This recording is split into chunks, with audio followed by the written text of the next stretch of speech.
Seguimos en Desayunos Informales y hablemos ahora de otros temas. Les hablábamos antes de irnos a la tanda de la situación del expresidente de Perú, Alan García, que pidió asilo en la embajada de Uruguay en ese país. El gobierno dijo que es una decisión difícil y todavía no dio la decisión final si otorga o no ese asilo diplomático. Mientras tanto, hoy llega a las librerías de nuestro país la reedición de El Caso García.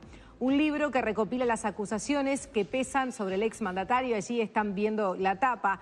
Su autor es el exdiputado y exministro de Defensa y primer ministro de Perú, Pedro Cateriano, a quien recibimos hoy en estudios. Buenos días, gracias por venir. Buenos días, encantado. Por hacerse este tiempo, porque ha estado en Uruguay hace unos días, pero no ha parado. Y el libro fue escrito en 1994, luego que ahí el Parlamento peruano investigara a García por enriquecimiento ilícito y tú ahí integrabas como diputado la comisión investigadora. El libro obviamente lo tienen a partir de hoy las librerías, decíamos, esta reedición, para entrar en detalle. Pero a grandes rasgos, ¿cómo podemos definir a Alan García? Bueno, como un político que tuvo la oportunidad de hacer el bien en dos ocasiones y que lamentablemente sus dos gobiernos están manchados de corrupción. Y eso realmente es penoso y vergonzoso. Pero, por ejemplo, en la primera presidencia, y yo se lo comentaba ayer en la radio, parecía que era el líder de los países no alineados, no el pago de la deuda externa, romper con el Fondo Monetario. Estamos hablando de la década del 80, fines de la década del 80, principios de los 90. Es decir, encabezaba un movimiento con un discurso muy radical, ¿no? Y eso fue apoyado inclusive por muchos países del continente. Sí. ¿Qué pasó? ¿Por qué se desdibujó tanto?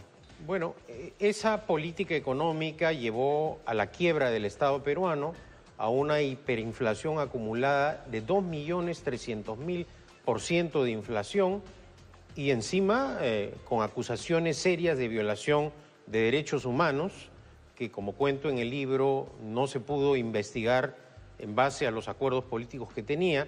Y además, ¿qué tipo de violaciones a los derechos humanos? Matanzas en los penales.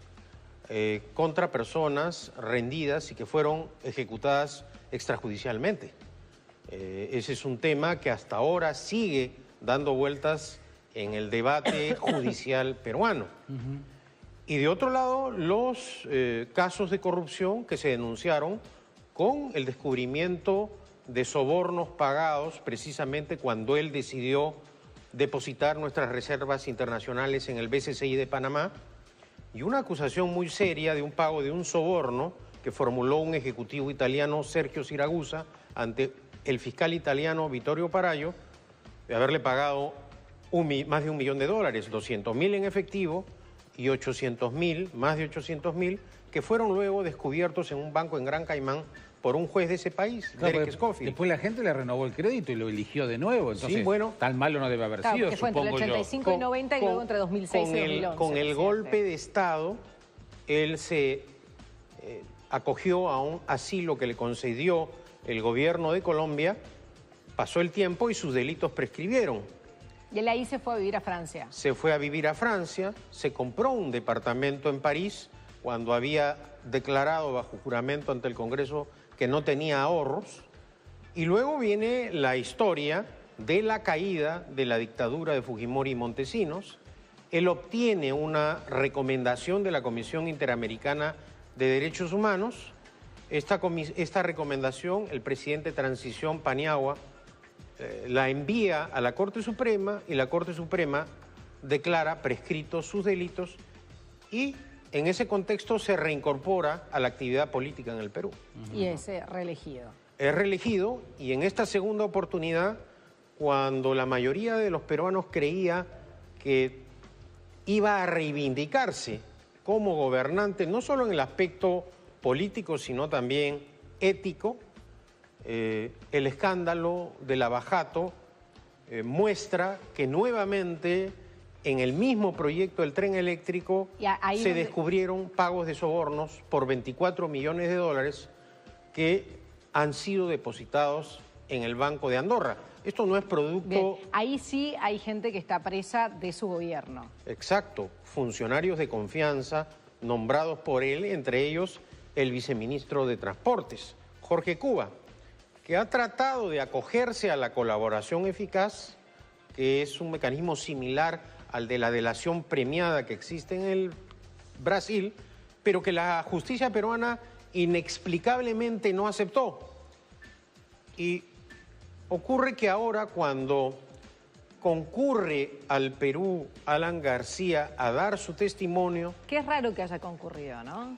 Bueno, Él estaba convencido que no iba a pasar nada, porque recordemos que allí fue cuando se le prohíbe la salida del país por 18 meses y es donde va de madrugada a la Embajada de Uruguay a pedir el asilo. bueno, y horas antes había declarado ante la prensa, y es decir, para todo el país, que iba a cumplir, que no tenía ningún temor, que no había cometido ningún delito y que se iba a quedar los 18 meses para aclarar todas las acusaciones que, según él, son falsas y motivadas por el odio o la venganza política. De la persecución política. De la persecución política que él alega. Y de una justicia que es imparcial.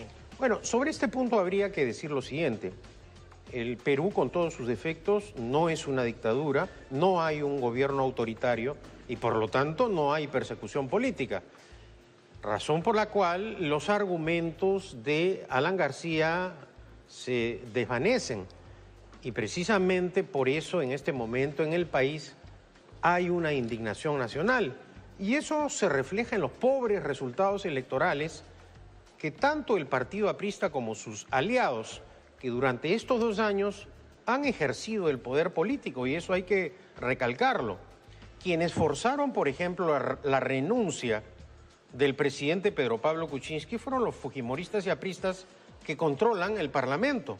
Entonces resulta raro alegar persecución política cuando ellos tienen el poder en el Parlamento. Alejandro Toledo también dice que... Alejandro Toledo es otro prófugo de la justicia que está en los Estados Unidos. Los dos únicos políticos y expresidentes que alegan persecución política son Toledo y García, que precisamente son los únicos que han sido imputados no por la justicia peruana, no por los políticos peruanos, sino por la justicia brasileña de haber pagado, de haber recibido sobornos durante sus gobiernos. En el caso de Toledo, 20 millones de dólares su gobierno por la construcción de una carretera en el sur del Perú, y en el caso de Alan García, su gobierno, 24 millones de dólares depositados en el Banco de Andorra por la construcción, la segunda etapa de la construcción del tren eléctrico en Lima. ¿Usted piensa que este pedido de asilo ya estaba armado? Bueno, él fue generando el ambiente porque semanas antes denunciaba que en el Perú estaba ocurriendo un golpe de Estado. Y ciertamente esto fue criticado y absolutamente rechazado por la opinión pública. Pero sin duda ya desde ese momento, ahora podemos sostener que él quería preparar este terreno. Doctor, ¿para qué? ¿Para hacer tiempo y que nuevamente puedan eventualmente prescribir los delitos de lo que se acusa ahora? Bueno, en realidad lo que está haciendo Alan García en este momento es intentar replicar lo que hizo pidiendo en el pasado el asilo a Colombia. Claro. Y lo que quiere la ciudadanía en el Perú es que cumpla con lo que él prometió, concurrir ante la Fiscalía y el Poder Judicial para aclarar estos gravísimos cargos. Acá, a diferencia del pasado, que sí hubo, un golpe de Estado dado por Fujimori, acá hay un gobierno democrático, no tenemos una democracia perfecta, no estamos en Suiza. El Perú, como la mayoría de los países latinoamericanos, tiene dificultades en su proceso democrático, pero no podemos sostener que el gobierno tiene control político del Poder Judicial ni de la Fiscalía. ¿Qué espera Perú hoy de Uruguay, que debe tomar esa decisión, que el gobierno ha dicho que es difícil, a pesar de existir todos estos elementos que usted está mencionando? Y que se va a tomar todo el tiempo, ¿no? ¿Y qué puede pasar con las relaciones diplomáticas? Perú, en el caso de que Uruguay diera el asilo, debería dar el salvoconducto. Hay un episodio en el pasado no tan lejano de tensión muy fuerte en la crisis de los rehenes, ¿no? Cuando Uruguay negocia la liberación de dos integrantes de la banda de guerrilleros que estaba tomando la embajada de Japón a cambio de la liberación de uno de los rehenes, que era el embajador uruguayo. ¿Qué espera Perú en este momento? Lo que nosotros confiamos es que el presidente Tabaré Vázquez adopte la decisión respetando los compromisos internacionales que tanto han asumido Uruguay como el Perú. que están claramente establecidos en la Convención Interamericana sobre el Derecho de Asilo Diplomático, que no corresponde a personas que no son perseguidas políticas, y también a los compromisos internacionales que viene impulsando en su conjunto diversas naciones latinoamericanas en su lucha contra la corrupción. Bien. Pedro Cateriano, muchísimas gracias por Gracias, encantado de acompañarnos estar con hoy. ustedes. Y tenemos por allí el libro, Sí, ya lo Jaime, estábamos viendo. que lo estábamos viendo justamente en la portada, la reedición que está a partir de hoy en nuestro país. Una etapa muy significativa, con varios rostros, varias caras, Varias del caras, el expresidente. caso García. Muy bien, tenemos que actualizar a las